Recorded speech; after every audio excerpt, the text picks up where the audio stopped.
So, Sean, before the break, you had basically outlined for us the implications of having a Democrat in the Florida Attorney General's office, and specifically one who is willing to lean into issues and be aggressive about it, because you're not going to, we don't know what's going to happen in the Florida governor's race, but if you become the Florida Attorney General, you're not going to have too many allies when it comes to the state house or the legislature or basically around the state. You're right. I mean, listen, I'm a member of the Florida legislature right now. I'm a member of the Florida House, and there's 41 Democrats and 79 Republicans. You're right. You could put all of us in a phone booth that are Democrats. But, the case I'm making to people is, quite frankly, I'm a Democrat. I hope I'm surrounded by Democrats. But it doesn't matter. I am going to do what I think I need to do to protect Floridians and go after bad actors, no matter who's what party you are, where you're at, how big, how small, any of that. And that's just not something we've seen in this state in a very long time. As I said before, we've had an attorney general recently here who is just simply the general counsel to the Republican Party. Right. And will essentially, I can't think of one area where she has disagreed with the governor or the legislature in any major issue. And that's just simply not how the attorney general's office should be run. So in the state, like what kind of actions do you anticipate taking place in the state?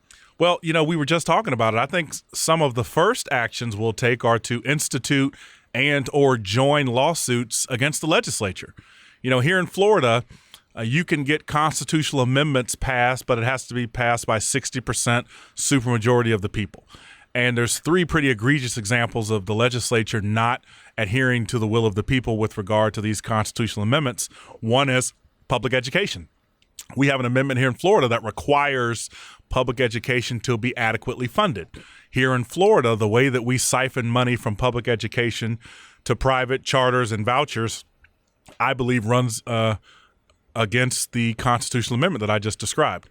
Two, we have a constitutional amendment where we should be taking dock stamp money, revenue, and using it to purchase environmentally sensitive lands. That's another thing that we're not doing as a legislature. And third, the people, 74% of the people recently approved medicinal cannabis here in this state. The legislature and government is really doing everything they can to slow walk it, prevent people from having access to it, making arbitrary decisions about how people can get it into their system and ingest it. And these are just not areas that the legislature is acting in accordance with the people. But there's no one holding them accountable.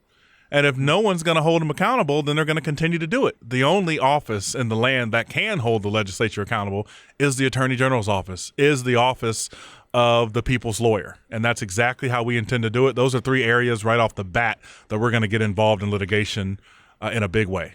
Sean, listeners of this program are pretty familiar with the havoc and the human suffering that the production, over prescription, and all the malfeasance that took place from inception really until delivering it to an inordinate amount of pills to communities around the country when it comes to opioids. Give me your perspective. There's different strategies and tactics out there. Give me your perspective on how we need to tackle the accountability issue for opioid distributors around the country. Let me tell you what I would have done. If I'd been Attorney General, and if I'd been Attorney General 7 years ago, day one, I would have gotten a group of outside lawyers to go after the pharmaceutical industry. Big pharma is really the culprit behind this crisis, and they need to be held accountable. And we need to use lawyers that are used to these types of cases and are used to going after these types of actors.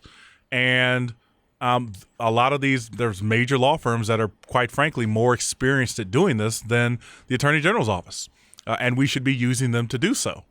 Here in Florida, because of politics and because of other reasons, we did not do that. In fact, Pam Bondi didn't even file a lawsuit or join the existing lawsuit until, I guess, a couple months ago.